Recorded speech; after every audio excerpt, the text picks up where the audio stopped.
Today I'm going to share with you the easiest way to make beef enchiladas. I really love enchiladas, but I just can't be bothered with all that fiddly rolling business. So I came up with this super simple little shortcut that might offend some enchilada purists, but I don't care because it lets me get the thing in the pan in about 5 minutes or so once the beef is cooked. So let's go ahead and get started here and I'll show you how it works. And the first thing we need is going to be about 1 pound of ground beef. I like grass-fed because I think it just has a little more flavor. And the only seasoning we're going to add to this is about 1 teaspoon of salt. And to get that soft, crumbly texture I always associate with Mexican restaurants, we're actually going to cook this in about a cup of water.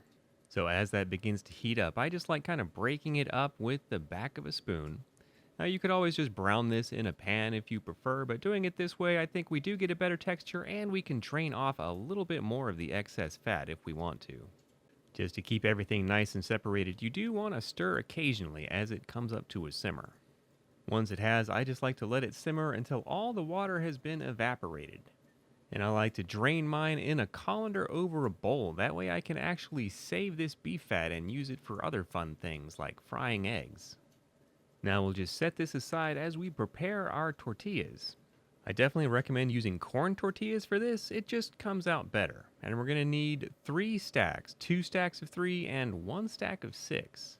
So that's 12 total tortillas to make this in an 8x8 pan. Now we just want to cut one of our 3 stacks into quarters. So just in half and then we'll stack those on top of each other and in half again. And we want to take our 6 stack and just cut that straight in half.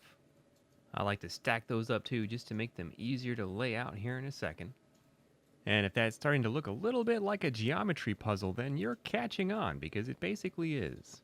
And the only other thing we're going to need to complete this recipe is about 1.5 cups of enchilada sauce. Now you can use store-bought sauce if you want, but I do have an awesome recipe for this sauce that you'll be able to see down below here. And we're just going to pour half of this straight into the bottom of our pan. We can just kind of zhuzh it around a little to make sure it's fully covered. We don't want any blank spots there or the tortillas will stick. And now the fun part, we're just going to start assembling the world's tastiest puzzle pieces.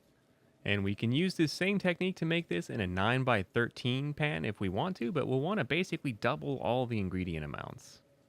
Now we're just going to grab that wonderfully crumbly ground beef from earlier and we're going to put in about half of this. It doesn't have to be exact, but just try and get it close. We'll spread that out into a nice even layer. And then we just go in with more of our corn tortilla puzzle pieces. I would tell you guys a corny pun right now, but my wife told me, hey, no masa-ing around. Anyway, now we're just going to go in with the second half of our beef, spread that out, and now we put in our final layer of tortillas. I like to kind of tuck in the corners of these end pieces, but you don't really have to do that. It just makes the final pan a little prettier.